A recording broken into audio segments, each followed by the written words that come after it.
Hi everyone, welcome to Love Nails. I hope you're all okay. So today's video is all about how I do press-on nails.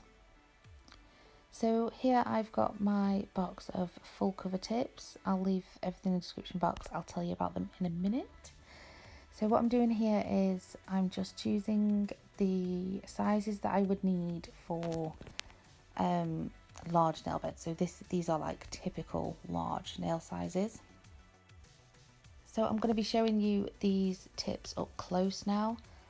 They are lovely and straight at the side walls. They don't have a whopping big curve in the middle, which I hate. They don't bend downwards. They're lovely and pinched, really strong, just great, and they're really long as well. The other ones, the previous ones that I had, they were good, but not as good as these. I love these. And this is the best bit, when you cut them, they don't go cloudy white. So yeah, loving these tips. Like I said, check the description box. Love them. So for this set, I'm going to be going long, but not super long. So for the thumbnail, I've just trimmed the number off, and now I'm going in to file. So I think the best way for me to do this is to have the top of the nail facing me, and then I can see exactly where the file is hitting. It's going back and forth, it's not going side to side. It's much easier to seesaw if you're filing side to side. It's harder to do it when you're going forwards and backwards, so that's how I like to do it. And then to make sure that the nails are the same length, because I get asked this all the time, to make sure that they're the same length, literally just take one tip and put it on the other, and then you can see if it needs to go shorter or not. Obviously, don't cut too much off, just keep checking. Keep popping it on top of the other, and then just keep filing, keep trimming, or whatever else you've got to do. And then they should all be the same. And then, so yeah, I'm just showing you there what I've done with the index finger. So for me, the index finger needs to be slightly shorter than the thumb. And then once you've done the length for the index finger, you can then match the middle and the ring finger to the index finger, because for me, those three nails need to be the same length. Okay, and then what I do is the little finger, I do slightly shorter than the three middle fingers. So the reason for me doing this video is purely just to help people, because I've had so many messages these past few weeks about press-on nails, lots and lots of questions that I really just can't answer over a text, because it's not something that can be explained easily. So I figured I'd just do a video, and then if anybody's interested, they can watch it. If not, whatever, but at least it's there, and at least I can say, why don't you go and watch this? And then it just saves a lot of hassle, you know. And as much as I do like messaging everybody, and I really have tried, you know, if you've asked me anything, then you know that I have replied to you. But yeah, it's just so much harder to write steps down, I suppose, so it's just easier to watch.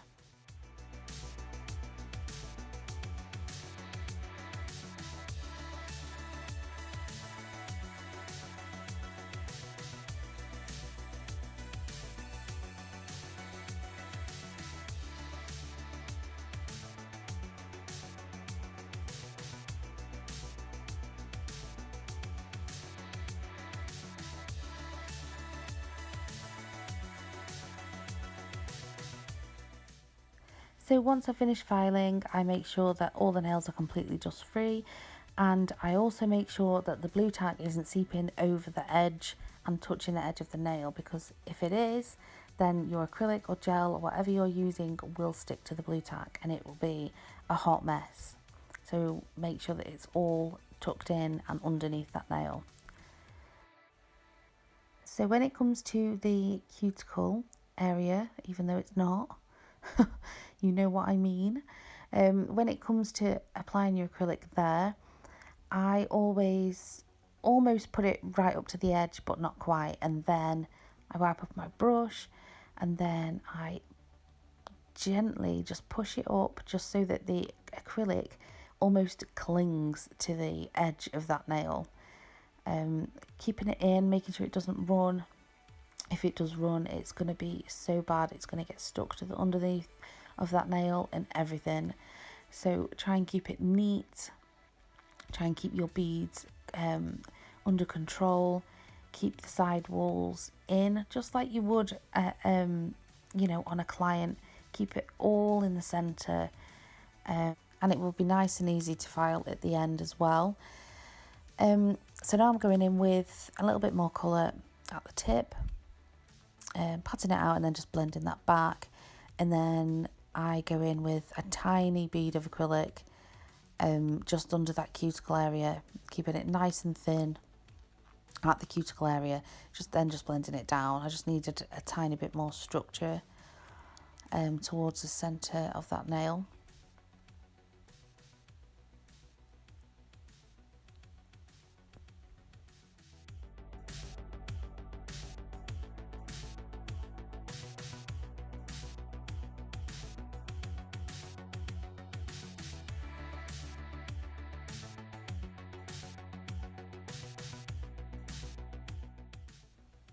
So once the pink acrylic is all laid, I then go in with my scissors and trim some decals.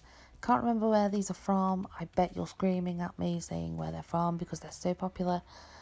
God, I can't remember. I'll list it anyway. So yeah, I've popped them in water. I've zoomed out just so that you can see what I'm doing. And I'll leave that in there for as long as it takes, really.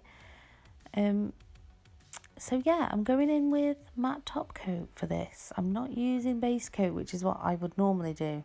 I've used matte top coat for 3 times probably.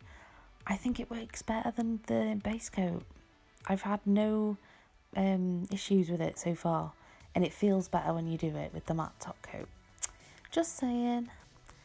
So I'm going to take that decal out of the water, take off any excess water on a kitchen towel, and then just place that onto the gel. And then I'm going to, I got this tip actually from Stacey Ward. I'm going to put 2 snips into the left and right top corner of the decal, and then it will lie flatter because obviously these decals are flat and the nail has curves. And then once I'm happy with how that's looking, I will cure in the lamp for 60 seconds.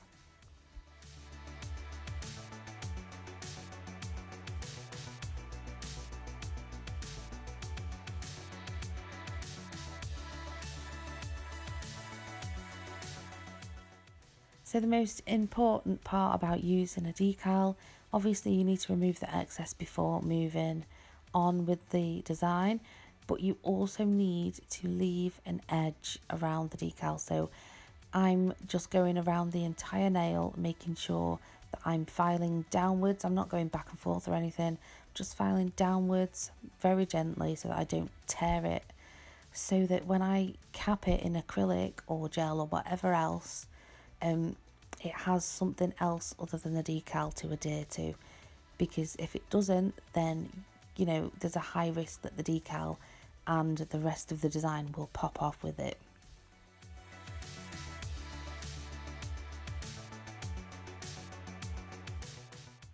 So the same rule applies when capping these nails.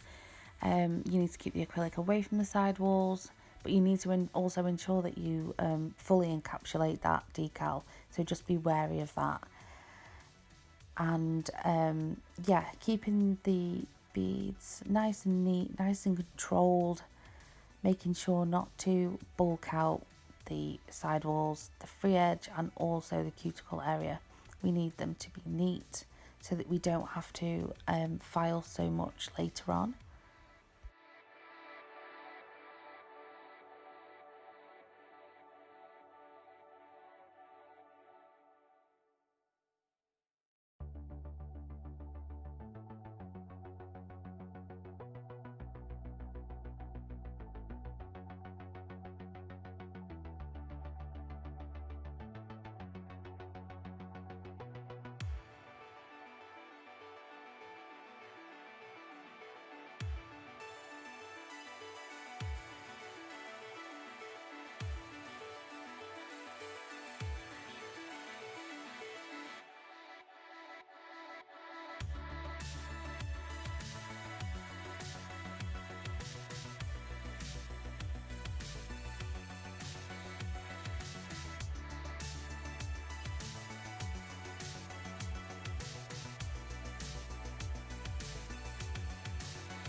At the end of this video, I have also included some footage of everything that I use to package these nails. So when these nails are done, I don't actually put them in a box, but I do show you a box with nails in, and I show you everything that I use to make my packages for press on nails. So please let me know what you think. Constructive criticism is fine, just let me know. You know, please don't be horrible. But yeah, I'd love to know what your thoughts are on how everything looks, because I feel like everything with my nails almost looks a bit gothy, and I'm not a goth. I don't know, I'm just not very girly, I suppose. But yeah, I'd just like to know, would it put you off if you saw, you know, the boxes and stuff, or would you prefer bright? You know, just let me know.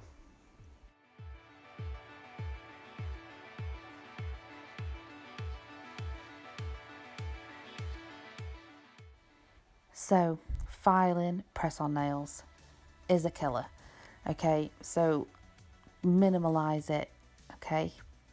So what I do is I use a metal file board, flat file the tip, flat file the sides, simple as that. Then I go in with a 100-180 grit hand file, and I file the underneath of the side walls because they always get jaggedy. You need to check them, always check them, because that is the bit that the clients are going to feel. It can also prevent the nails from actually sticking properly if there's any, you know, hanging bits down there, if there's a bit of acrylic seepage and stuff. So anyway, the sides are done, okay, I'm showing you that, they're nice and straight. Now I go over the free edge. I check, so I look down the nail to make sure that that is even all the way around. And then once that is, I move on to the sides. I file the side walls inwards so that I'm moving the bulk from the sides, but I'm not yet touching the centre. And when it comes to filing the cuticle area, I kind of use my file in a swooshing downwards motion. So it's not straight anymore, it's loose and it's swooshing, like following the curves of the cuticle area. And then I do one last file over everything, making sure that the sides are lovely and straight and smooth. And then once I'm happy with everything, I use a buffer. This is actually the same buffer that I give to my clients who order the press-on nails. These are in their kits. They're great. Again, check the description box. So as you can see here, there is no, you know, ridge at the cuticle or anything like that. It's all nice and smooth. But yeah, I still go in and I still buff because it needs to be as smooth as possible. So here's that buffer. I make sure to do both sides, the free edge underneath as well. And again, when it comes to the cuticle area, buffing downwards. So if there is any lumps, any ridges, any bumps, they're going to be annihilated.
Here are the nails once they are filed and buffed and dust free and sanitised.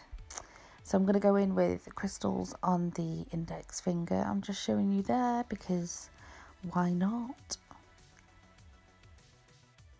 I decided to go for just some crystal AB and some pink opals. So just nice and simple. I didn't want to take away from the design that's already there. I just wanted to enhance. And I'm just using a orange wood stick to apply the glue and to pick the crystals up, because I've broken both my crystal picker-upper things and the glue that I have, because I've not been able to get any from anywhere. Like, trying to find glue is horrific. If you know where to get glue from, nail glue obviously, let me know.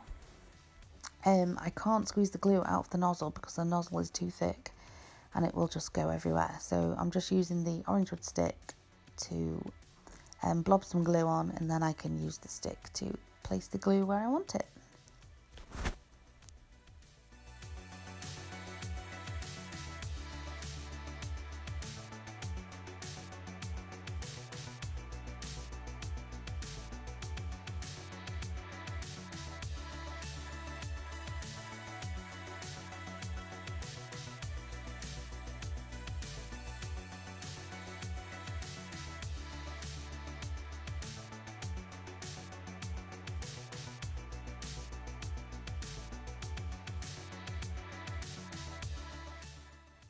So once the glue has completely set, I then go in with Topcoat and Topcoat all of these nails. I then go around the crystals with a liner brush. This isn't something that I would usually do on clients. I usually just use the brush to the top coat to do this and butt the top coat up to it.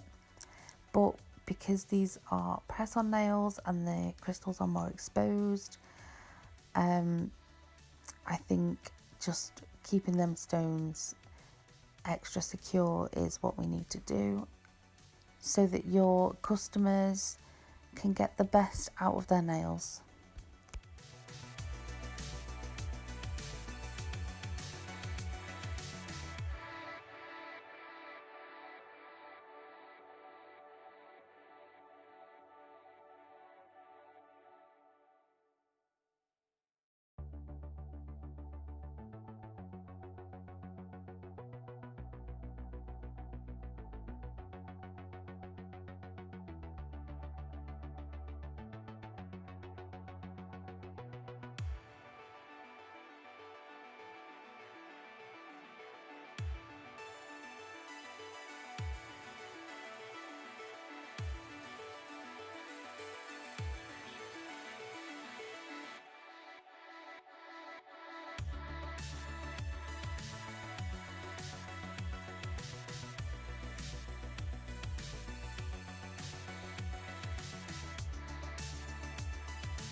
So these nails are completely ready now. They've been cured in my lamp for 60 seconds and they've been sanitized again, and now they are ready to go into a box. Then once they're boxed, because these weren't ordered, I've just made these for the sake of the video. I'll probably put these on my Facebook page for sale for £20 plus postage probably. Right, so here is my boxes and packaging. So this is the box that they will go into. It is a jewellery box actually. I've just had stickers printed, so obviously that's on the front. And I'm just showing you these just so you can get the full picture of what they actually look like when they're in the box. I just use 2 lines of sticky tape and then I neatly put the nails in, starting with the thumbs in the centre and the littlest fingers towards the outsides. Each set of nails that is ordered comes with a glue, a mini buffer and a orange wood stick. And then everything goes into these lovely holographic bags. Super secure, it's all padded in there, it's lovely. And yeah, that's how the nails come. So let me know what you think, as I would love to know your thoughts on the packaging and also the nails that I've done in this video. Was the video helpful? Did it help you in any way? Did it answer any questions that you may have had? Yeah, just let me know. As always, thank you so much for watching and I hope that you will join me in my next one. Bye.